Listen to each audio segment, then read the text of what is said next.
मैं S N Singh, current affairs expert. नमस्कार।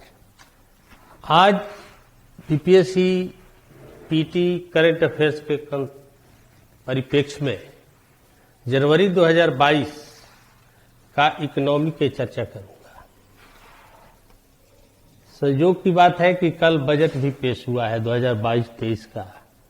तो लिखा तो जाएगा ये फरवरी 2022 में, लेकिन चूंकि बहुत चर्चा में अभी है तो बजट की भी कुछ बातें मैं चर्चा कर रहा हूं। सबसे पहले कि बजट वार्षिक वित्तीय विवरण 2022-23 वित्त मंत्री निर्मला सीतारमण ने 1 फरवरी 2022 को लोकसभा में पेश किया। यह उनका चौथा बजट है और वैसे मोदी सरकार की यह 10वां बजट है। लेकिन यहां पर एक क्वेश्चन हो सकता है कि देश में पहली महिला जिसने बजट पेश किया तो वह थी प्रधानमंत्री इंदिरा गांधी, जो वित्त मंत्री का कार्यभार भी संभाल रही थी। 1970-71 का जो बजट पेश की गई थी इंदिरा गांधी द्वारा, तो पहली महिला बजट पेश करने वाली थी बतौर वित्त मंत्री भी। और निर्मला सीतारमण का ये चौथा बजट है, ये दूसरी महिला होगी। अब इस बजट में बहुत सारी बातें कही गई है और आने वाले बीपीएससी के एग्जाम के पॉइंट ऑफ व्यू से भी इम्पोर्टेंट होंगे, पीटी में भी और बीपीएससी मेंस के लिए भी, या ऑडिटर मेंस के लिए भी, सीडीपीओ मेंस के लिए भी। तो सबसे पहले कि इस बजट का जो राशि है 39.45 लाख करोड़ खर्च करने की बात है। और एक तरह से यह अगले 25 वर्षों का ब्लूप्रिंट अर्थव्यवस्था के लिए दिया गया है। इसमें आत्मनिर्भर भारत, उभरते टेक्नोलॉजी और समावेशी विकास पर जोर दिया गया है। और इसके अलावा बुनियादी ढांचा, स्वास्थ्य क्षेत्र से लेकर के जो अर्थव्यवस्था को आगे बढ़ाकर ले जाए अगले 25 वर्षों में और भारत विश्व की एक सबसे बड़ी अर्थव्यवस्था के रूप में उभरे, इसी का यह ब्लूप्रिंट है। तो सबसे पहले कि कुछ मेंस की भी बात कर दें कि इसमें क्या क्वेश्चन हो सकता है। तो सबसे पहले इकोनॉमी, साइंस एंड टेक्नोलॉजी और ज्योग्राफी से रिलेटेड क्वेश्चन क्या हो सकते हैं। तो सबसे पहले एक बुनियादी ढांचा इकोनॉमी से रिलेटेड क्वेश्चन होंगे। उसी में पीएम गति शक्ति योजना की भी जो इनके माध्यम से है। डिजिटल इंडिया, स्वास्थ्य के क्षेत्र में टेलीमेडिसिन की बात, क्रिप्टो करेंसी आरबीआई अब जारी करेगा और उसके आमदनी पर 30% जो है टैक्स लेगा। 5G टेक्नोलॉजी, इसकी भी बात हुई है, 2022 से लागू हो जाएगा। एमएसएमई सेक्टर की बात, ऑर्गेनिक खेती की बात। तो या तो इकोनॉमी, ज्योग्राफी में जो भी क्वेश्चन होगा उससे रिलेटेड होगा। एक नया चीज हुआ है कि 5 जिले जो गंगा बिहार के परिप्रेक्ष्य में अगर देखा जाए तो प्राकृतिक खेती की भी बात है। 13 जिले जैविक खेती की बात है, उसमें 5 जिले प्राकृतिक खेती, एक नया चीज हुआ है। उसके अलावा कृषि क्षेत्र को हाई टेक्नोलॉजी और ड्रोन टेक्नोलॉजी, इस सारी की बात हुई है। तो एक क्वेश्चन बीपीएससी में पूछा जा सकता है कि कृषि क्षेत्र में साइंस और टेक्नोलॉजी की भूमिका। और जैसा कि मैंने पिछले वीडियो में बताया था कि भारत के ही पहल पर 2023 को अंतर्राष्ट्रीय मोटा अनाज वर्ष के रूप में भी मनाया जाएगा। इसके अलावा मनरेगा की बात है, बिहार के परिप्रेक्ष्य में भी पूछा जा सकता है। अब भारत के परिप्रेक्ष्य में भी इसमें क्या क्या किया गया है। नदी जोड़ो कार्यक्रम, 5 नदियों को जोड़ने की बात है जिसमें केन बेतवा लिंक। लेकिन दुर्भाग्य की बात है कि बिहार की कोसी में लिंक के लिए कुछ नहीं कहा गया है, उसमें क्या दिया जा रहा है, नहीं दिया जा रहा है। या एक नवीकरणीय ऊर्जा स्वच्छ ऊर्जा के क्षेत्र में और क्या किया जाना है, रक्षा क्षेत्र में आत्मनिर्भरता की बात और नया सेज कानून की भी बात हुई है। तो इस तरीके से आज का जो अखबार है उसकी इम्पोर्टेंस बढ़ जाती है और बारीकी से उस सारे चीज को आप लोग को देखना पड़ेगा। अब बजट का जो थोड़ा बहुत इतिहास है कि वार्षिक वित्तीय विवरण यानी बजट क्या है, तो वार्षिक एनुअल वार्षिक अनुमानित आय और प्रस्तावित व्यय का लेखा जोखा वार्षिक वित्तीय विवरण कहा जाता है, अर्थात बजट। और संविधान में बजट शब्द का उल्लेख नहीं है। वार्षिक वित्तीय विवरण आर्टिकल 112 के तहत राष्ट्रपति की अनुमति से वित्त मंत्री लोकसभा में बजट पेश करते हैं, वार्षिक वित्तीय विवरण पेश करते हैं और इस तरीके से लोकसभा से 75 दिन के अंदर पारित होना जरूरी है। अगर बजट संघीय बजट लोकसभा से पारित नहीं हुआ तो सरकार को त्याग पत्र देना पड़ता है, सरकार गिर जाती है। अब एक क्वेश्चन हो सकता है कि बजट सत्र तो बुलाते हैं राष्ट्रपति, लेकिन किस तारीख को बजट पेश होगा ये कौन तय करता है?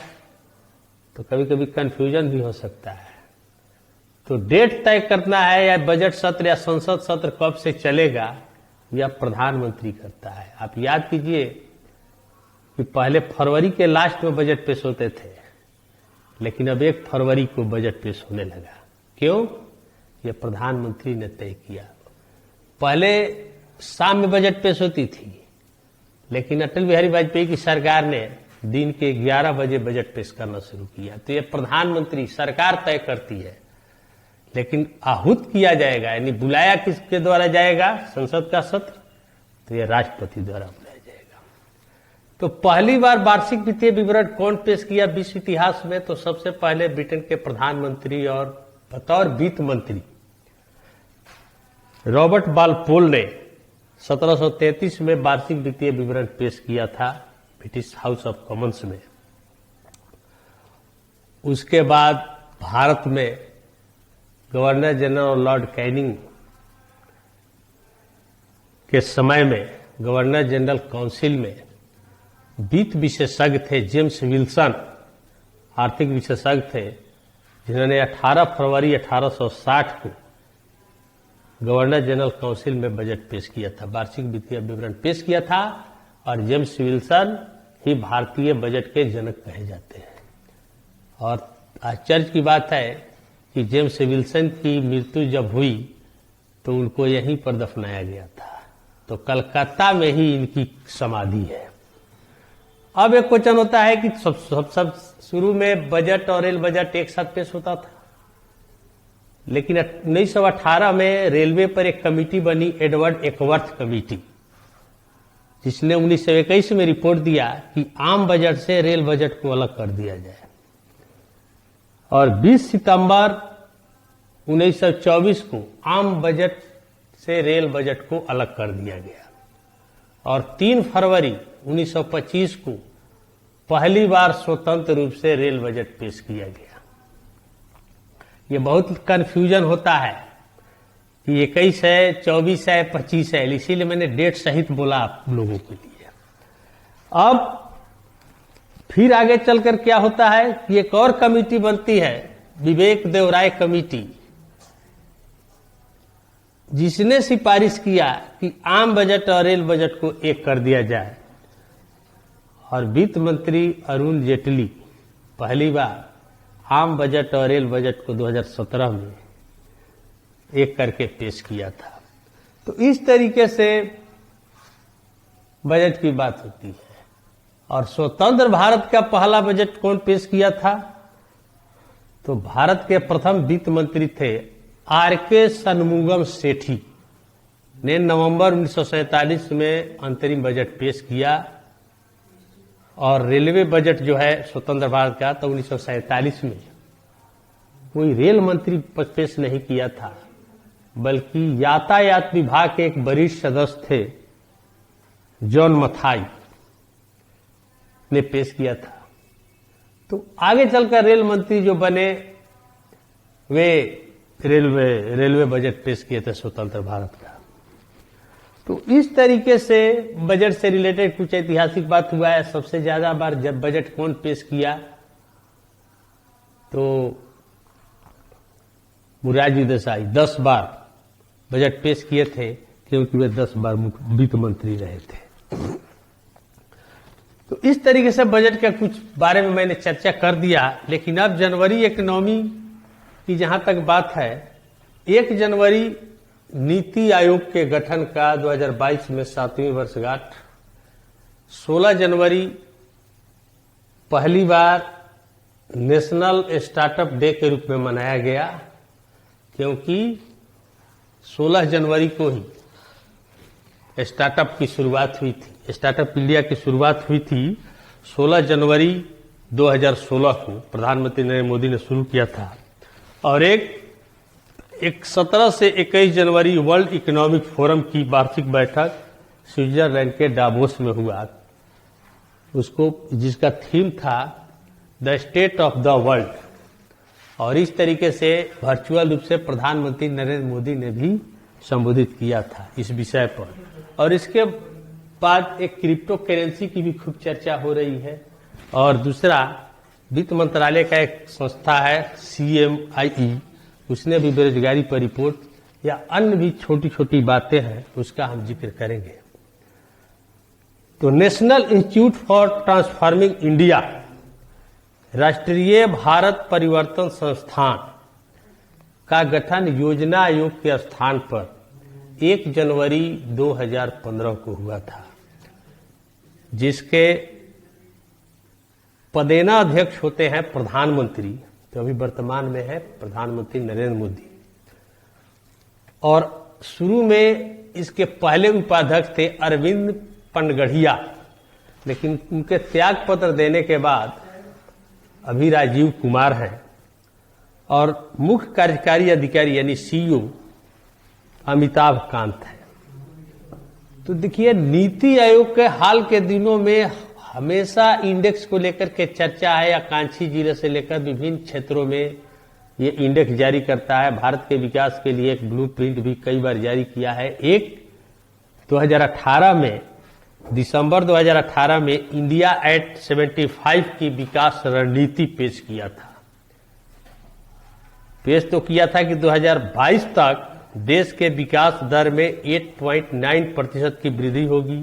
हाउसिंग फॉर ऑल, सभी को घर घर नल का जल, बिजली, स्वास्थ्य सुविधा, बुनियादी ढांचे, स्मार्ट सिटी, कौशल विकास, इनोवेशन, स्टार्टअप, ई गवर्नेंस पर जोर देना। और इसके चलते भारत 2024 तक $5 ट्रिलियन की अर्थव्यवस्था बनेगी।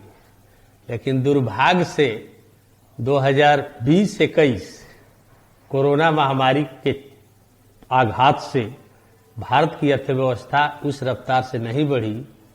फिर भी विश्व की सबसे तेज अर्थव्यवस्था है विषम परिस्थिति के बावजूद। लेकिन अब कुछ नई नई बातें, आत्मनिर्भर भारत की बात की गई और स्वास्थ्य क्षेत्र की भी बात की गई, और इसके चलते आत्मनिर्भरता की बात की गई। तो भारत अब इसके माध्यम से अपना विकास की रणनीति बनाया हुआ है। वोकल फॉर लोकल, PLI योजना के तहत विनिर्माण क्षेत्र में। तो इस तरीके से नीति आयोग का भी बहुत सारी बातें ऑब्जेक्टिव क्वेश्चन हो सकते हैं। अब 16 जनवरी 2022 पहला नेशनल स्टार्टअप डे है। 16 जनवरी 2016 को स्टार्टअप की शुरुआत हुई थी।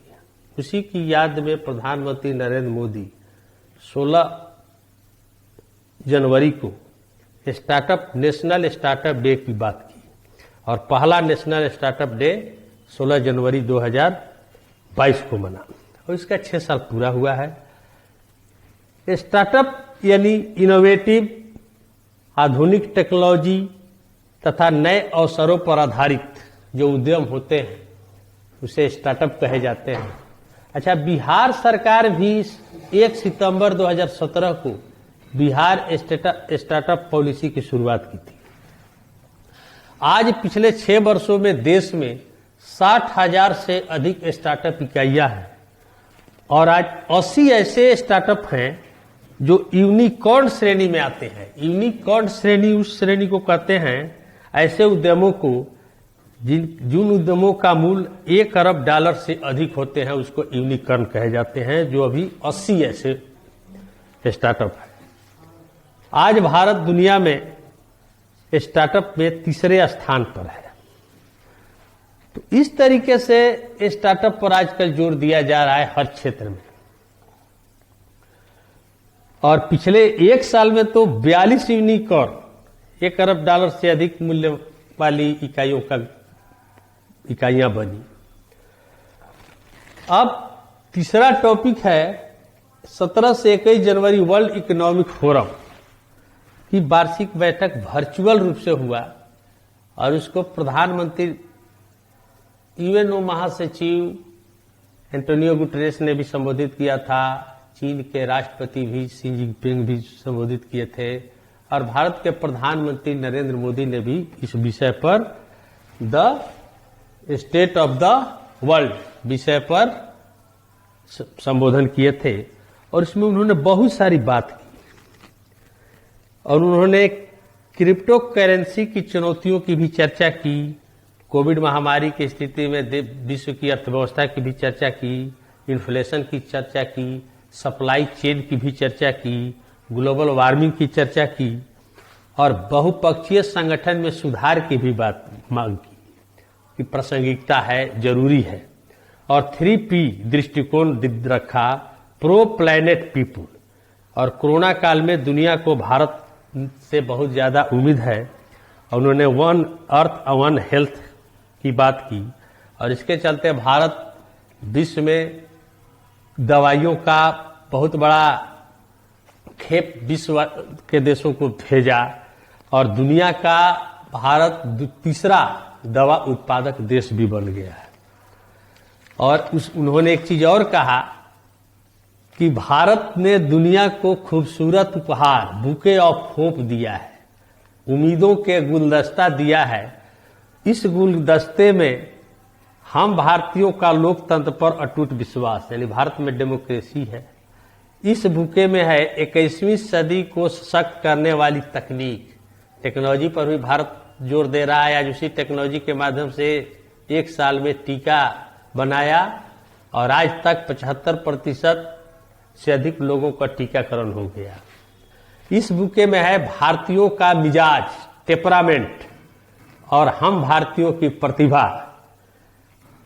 और इसीलिए निवेशकों से उन्होंने आह्वान किया कि भारत में निवेश करने का यह समय अच्छा है, क्योंकि एक मजबूत बोल्ड सरकार है, निर्णय लेने वाली सरकार है और बहुत सारी ऐसे क्षेत्र हैं जिसमें अभी उसका दोहन होना जरूरी है। इस तरीके से वर्ल्ड इकोनॉमिक फोरम में बहुत सारी चर्चा हुई। तो क्या है वर्ल्ड इकोनॉमिक फोरम? एक अंतर्राष्ट्रीय बहुपक्षीय मंच है। 1971 में यूरोपीय प्रबंधन नाम से इसका गठन जिनेवा विश्वविद्यालय के प्रोफेसर क्लॉस एस श्वाब ने किया था, जो अभी वर्तमान में भी हैं, उसके संस्थापक अध्यक्ष हैं। लेकिन यूरोपीय प्रबंधन 1987 में वर्ल्ड इकोनॉमिक फोरम नाम से जाना गया और इस प्रकार वर्ल्ड इकोनॉमिक फोरम कई रिपोर्ट भी जारी करता है। तो वर्ल्ड इकोनॉमिक फोरम की यही बात हुई। अब 21 जनवरी एक अलग अलग कुछ छोटी छोटी बातें हैं। बेरोजगारी पर वित्त मंत्रालय की संस्था centre for monitoring Indian economy ने भारत में दिसंबर 2021 तक 5.3 करोड़ लोग बेरोजगार हैं, ऐसा रिपोर्ट में कहा। 5.3 करोड़ लोग बेरोजगार थे। इसमें महिलाओं की संख्या करीब 1/3 है। अतः देश को तत्काल 3.5 करोड़ नौकरियों की जरूरत है, यानी 7.9% नौकरियों की जरूरत है। तो इस तरीके से बेरोजगारी पर एक रिपोर्ट आया। और विदेशी मुद्रा भंडार में भी भारत एक मजबूत स्थिति में है, जिसके चलते आज एक पड़ोसी देश श्रीलंका दिवालिया होने के कगार पर है, दिवालिया हो चुका है।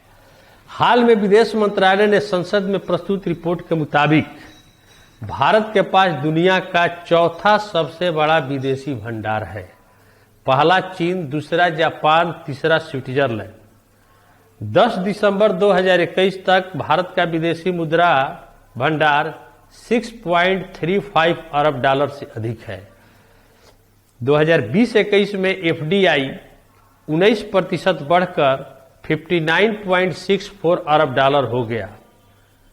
कोविड-19 चुनौतियों और विश्व मंदी के बावजूद भारत में एफडीआई आने का क्या कारण है? तो इसका कारण है कि भारत में निवेश पर बेहतर रिटर्न है तथा भारत बहुत बड़ा बाजार है, डिमांड वाला बाजार है। और 2021 में प्रवासी भारतीयों ने 87 अरब डॉलर की धनराशि स्वदेश भेजी। तो भारत में निवेश करना जोखिम भरा नहीं है, क्योंकि यहाँ 3D है, और इसलिए इस सब चीज की चर्चा हुई। उसी प्रकार एक नीति आयोग का बहुत पहले रिपोर्ट भी आया था, उसकी भी मैं चर्चा कर देता हूं। एसडीजी शहरी सूचकांक 2021-22, जिसमें पहला स्थान शिमला, दूसरा कोयम्बटूर, तीसरा चंडीगढ़ कर दिया गया। उसी प्रकार नीति आयोग का एक दिसंबर में भी एक रिपोर्ट आया था शिक्षा के क्षेत्र में रैंकिंग को लेकर के आकांक्षी जिलों पर। तो आकांक्षी जिलों में शिक्षा के क्षेत्र में रैंकिंग में बिहार के 4 जिले शामिल। टॉप 5 में 4 जिले, टॉप 5 में 4 जिले बिहार के हैं। तो टॉप में कौन है आकांक्षी जिला में शिक्षा के क्षेत्र में? तो पहला है दुमका झारखंड का, तीसरा मुजफ्फरपुर, दूसरा मुजफ्फरपुर, तीसरा औरंगाबाद, चौथा बांका और पांचवा शेखपुरा। यानी टॉप 5 में आकांक्षी जिलों में 4 जिले जो हैं शिक्षा के क्षेत्र में अच्छा बेहतर काम किए हैं। और अभी 20 जनवरी 2022 को आकांक्षी जिला कार्यक्रम के तहत विकास के सभी मानकों पर राज्य में खगड़िया जिला प्रथम स्थान रखा, और ऐसे जिलों को 10 करोड़ रुपए मदद दी जाती है। पूरा हाईलाइट चीज था खगड़िया। इसके अलावा उससे थोड़ा कम मिला है जमुई तथा पूर्णिया भी बेहतर प्रदर्शन किया है, उन्हें भी 2-2 करोड़ रुपया मिला है। तो यह आकांक्षी जिला क्या है प्रोग्राम? तो देश के सर्वाधिक पिछड़े जिलों को नीति आयोग आकांक्षी जिला, यानी जो विकास के लिए आकांक्षा रखते हैं, उनके लिए प्रोग्राम शुरू किया, जिसका उद्देश्य सामाजिक आर्थिक रूप से पिछड़े जिलों की पहचान कर उन्हें सहायता प्रदान करना। और इस प्रकार देश के 112 पिछड़े जिलों, जिसमें बिहार के 112 पिछड़े जिलों में कितने जिले हैं? बिहार के 13 जिले। इसके तहत शिक्षा, स्वास्थ्य, कृषि, जल संसाधन, कौशल विकास, वित्तीय समावेशन, बुनियादी ढांचे पर जोर दिया जाता है। तो इस तरीके से ये आकांक्षी जिला कार्यक्रम की शुरुआत जनवरी 2018 में हुई थी। अब एक और चीज हुआ है, प्रधानमंत्री श्रम योगी मानधन योजना के तहत मजदूरों को पेंशन का प्रावधान किया गया है। कामगारों के निबंधन के मामले में बिहार देश में 6ठा स्थान रखता है। यहां बिहार के परिप्रेक्ष्य में है, कामगारों के निबंधन में बिहार 6ठे स्थान पर है। तो पहला स्थान किस राज्य का है? तो हरियाणा है, दूसरा उत्तर प्रदेश का है, तीसरा महाराष्ट्र का है, चौथा गुजरात का है, पांचवा छत्तीसगढ़ का है, छठा बिहार का है, सातवां झारखंड का है। देखिए, एक बार मैंने वीडियो में कहा था कि बीपीएससी पीटी में 2021 और दिसंबर 2020 की भी बातें, और अभी फरवरी 2022 तक की बातें, इतना आपको नीति आयोग का इतना रिपोर्टिंग हुआ है, ये बहुत कंफ्यूजन करने वाला बात है, लेकिन आप लोग को तो भाई झेलना है, सजग रहना है, क्योंकि बहुत सारी सूचकांक का बहुत सारी रिपोर्ट नीति आयोग भी समय समय पर जारी किया है, केंद्रीय जल शक्ति मंत्रालय ने भी जारी किया है। तो इस तरीके से या बहुत सारी इकोनॉमिक संस्थाओं ने भी जारी किया है, तो उसको जरा ध्यान से देखना होगा पहली नजर। क्योंकि देखिए पिछले दिनों एक एग्जाम हुआ है बीपीएससी का, आर्ट एंड कल्चर का, तो आप देखिएगा कि 2018-19 की भी बातें पूछी गई है और 29 जनवरी 2022 में एग्जाम हुआ है और एग्जाम में वो पूछा है 2018-19 का। तो इससे डरने की बात नहीं है। इसीलिए मैंने एक दिन कहा था कि 90% आशा रखिए कि पूरा 2021 शायद पूछेगा आप, लेकिन अब चूंकि 10% के लिए आपको जनवरी और फरवरी 2022, लेकिन जहां तक मेरी संभावना है कि जनवरी 2022 या फरवरी 2022 की क्वेश्चन कम पूछे जा सकते हैं, लेकिन फिर भी तो सजग रहना है। अगर पूछ दिया तो आपको यहां तक जानकारी जरूर रखना है, रिस्क मत लेना।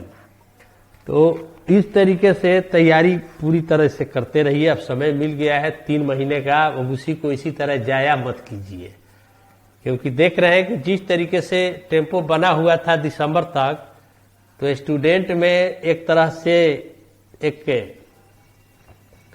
डेट बढ़ जाने से जो पढ़ने की रिदम होती है उसमें कमी आई है, ऐसा लग रहा है।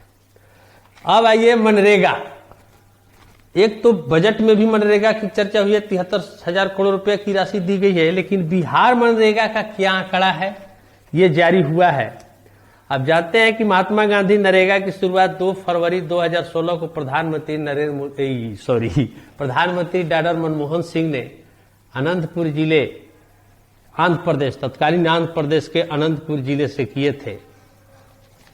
तो इस तरीके से उसका क्या रिपोर्टिंग है बिहार में, तो एक रिपोर्ट आया है कि महात्मा गांधी राष्ट्रीय ग्रामीण रोजगार गारंटी योजना के तहत 2021-22 में बिहार में 20 करोड़ मानव दिवस सृजन का लक्ष्य था, जो 12 जनवरी 2022 तक 11 करोड़ 83 लाख मानव दिवस का सृजन किया गया। जो आंकड़ा मैं बोल रहा हूं ये आपको बीपीएससी मेंस में भी काम करेगा। इसमें एससी की 11.15%, एसटी की 1.21% की भागीदारी हुई है। 54.19%, 54.19% महिलाओं की भी भागीदारी हुई है। एक परिवार को औसतन 35 दिन रोजगार मिला है। एक साल में 100 कार्य दिवस पूर्ण करने वाले परिवारों की संख्या 7,376 है। 37,77,000 मजदूरों को अब तक मनरेगा से रोजगार दिया गया और 96% मजदूरी का भुगतान समय पर किया गया। तो ये बिहार बीपीएससी मेंस में ही क्वेश्चन आपको ऑब्जेक्टिव में भी हो सकता है और मेंस में भी पूरा लिखा जा सकता है। अब आइए crypto currency. Crypto currency digital मुद्रा अभी आरबीआई शुरू कर दिया। अब क्या रूपरेखा होगा ये बाद में पता चलेगा कि डिजिटल करेंसी जारी करेगा, आरबीआई के नियंत्रण में सब चीज रहेगा और क्रिप्टो करेंसी पर जो आमदनी मिलेगा उस पर 30% टैक्स लगेगा। और ये बहुत आधुनिक टेक्नोलॉजी या आधुनिक विश्व व्यवस्था से भी जुड़ने का भारत का प्रयास, लेकिन इसमें खतरा है, इस पर बहस हो रही है। और यूपीएससी मेंस में भी आपका क्वेश्चन हो सकता है, क्योंकि यूपीएससी मेंस में इस बार पूछा गया। क्यों? क्योंकि देखिए पूरे 2021 का अखबार देखिए कि पूरा क्रिप्टो करेंसी से भरा पड़ा था, उसके लिए एक बिल भी आने वाला है। तो क्रिप्टो करेंसी पहले क्या होता था लेन देन के लिए? गाय होती थी या अनाज होता था लेन देन में, बार्टर सिस्टम था, फिर सोना चांदी तांबा पीतल एल्युमिनियम के सिक्के, फिर कागज के नोट, फिर प्लास्टिक के नोट आए, क्रेडिट कार्ड आए, डिजिटल वैलेट आया, यहां तक करेंसियां चली। तो उन सारे करेंसियों पर सरकार की दखल थी। केंद्रीय बैंक देखरेख करता था। लेकिन अब कुछ लोगों के अनुसार आपसी लेन देन में सरकार का दखल क्यों जरूरी है? क्यों न एक ऐसी करेंसी बनाया जाए जो सीधे आपस में लेन देन का जरिया बने और इसमें सरकारों की कोई भूमिका नहीं रहे। यही है क्रिप्टो करेंसी, क्योंकि ये अंतर्राष्ट्रीय करेंसी हो जाता है। यह विचार पहली बार 1992 में आया था, लेकिन दुनिया की पहली क्रिप्टो करेंसी बिटकॉइन 2008 में शुरू हुई और इसकी शुरुआत करने वाले थे सातोशी नाकामोतो को दिया जाता है। यह जापानी नाम प्रतीत होता है, लेकिन असल में यह इंसान कौन है, यह व्यक्ति कौन है, कोई है भी या नहीं, अभी तक के रहस्य है। और बिटकॉइन के अतिरिक्त बाजार में दर्जनों क्रिप्टो करेंसी है, जैसे ईथर, लाइटकॉइन अलग अलग है, जिस पर नियंत्रण किसी सरकार का नहीं है। एक अध्ययन के अनुसार अप्रैल 2020 में भारतीयों ने शुरू में $92 करोड़ का निवेश किया क्रिप्टो करेंसी में, जो मई 2021 तक $6.6 अरब हो गया। आरबीआई क्रिप्टो करेंसी के रोक के पक्ष में है।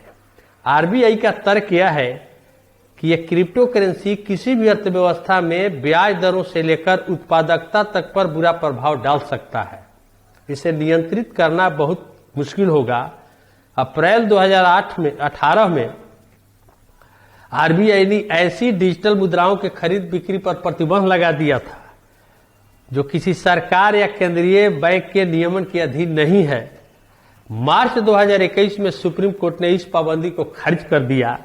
अब केंद्र सरकार संसद के शीतकालीन सत्र में लाने वाली है। देखिए, बजट सत्र में crypto currency and regulation of official digital currency bill 2021 को संसद में सूचीबद्ध किया है, इसको पारित कराने के लिए। तो अब एक आशा जगती है कि आरबीआई के नियंत्रण में क्रिप्टो करेंसी का देखरेख होगा और सरकार इसके पक्ष में है। तभी 22-23 के बजट में क्रिप्टो करेंसी की चर्चा किया कि आरबीआई भी डिजिटल मुद्रा जारी करेगा। तो इस तरीके से तो एक बीपीएससी मेंस में, पीटी में भी क्वेश्चन हो सकता है, मेंस में भी वो लॉन्ग क्वेश्चन के रूप में पूछ सकता है। नेशनल फैमिली हेल्थ सर्वे 5, राष्ट्रीय परिवार स्वास्थ्य सर्वेक्षण 5, जो केंद्रीय स्वास्थ्य मंत्रालय द्वारा 1992 से शुरुआत हुई थी, और NFHS 5 के सर्वे के अनुसार जो अभी आया है, उसके अनुसार देश की जनसंख्या वृद्धि स्थिरता की ओर है। कुल प्रजनन दर घटकर 2 हो गई है। 2016 में यह 2.2 थी, जबकि जनसंख्या वृद्धि संतुलन के लिए यूएनओ के अनुसार 2.1 की दर किसी भी देश के लिए आदर्श स्थिति होती है। सर्वेक्षण में के मुताबिक सिर्फ 5 राज्यों की TFR टोटल फर्टिलिटी रेट राष्ट्रीय औसत से अधिक है। सबसे अधिक किसका है? बिहार। ये याद रखना होगा। TFR किसका सबसे ज्यादा है? तो बिहार का है 3। बिहार में अभी भी औसतन 3 बच्चे महिलाएं पैदा करती है। दूसरा मेघालय है 2.9 और तीसरा उत्तर प्रदेश 2.4 और झारखंड है 2.3, मणिपुर 2.2। इस तरीके से है। इस रिपोर्ट के अनुसार लिंगानुपात में बढ़ोतरी हुई जी। महिलाएं 1000 पुरुष पर 1020 महिलाएं हो गई है। देश में शिशु मृत्यु दर 1000 पर 35.2। बिहार में शिशु मृत्यु दर 1000 पर 47 है। बिहार में 64% महिलाएं खून की कमी की शिकार हैं।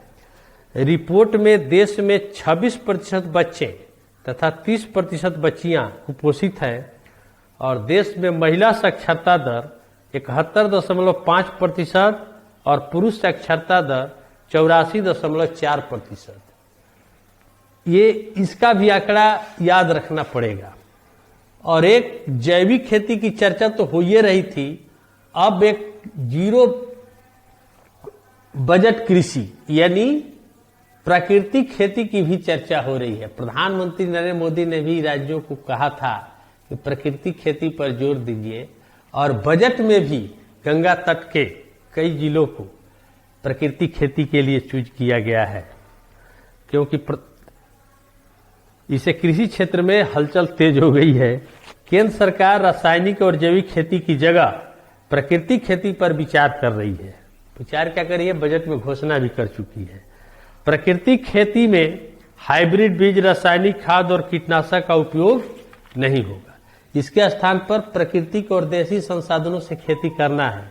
इससे किसानों की लागत शून्य हो जाएगी। लेकिन यह भी सत्य है कि आज वैज्ञानिक युग में उस प्राकृतिक खेती के आधार पर ही भारत खाद्यान्न पर दूसरे देशों से निर्भर हो गया था।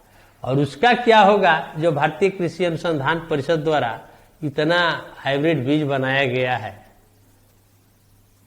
तो और खाद्यान्न पर इतना भारत आत्मनिर्भर हो गया है, तो कहीं प्राकृतिक खेती के चलते कहीं भारत फिर खाद्यान्न आयातक न बन जाए, इस पर एक बहस जारी है। बस आज इकोनॉमी करंट पर इतनी मैंने चर्चा किया। अगले क्लास में जनवरी 2022 ज्योग्राफी, साइंस टेक, बाकी मिसलेनियस तक की चर्चा करेंगे। इसी के साथ आज के क्लास का समापन करते हैं। नमस्कार।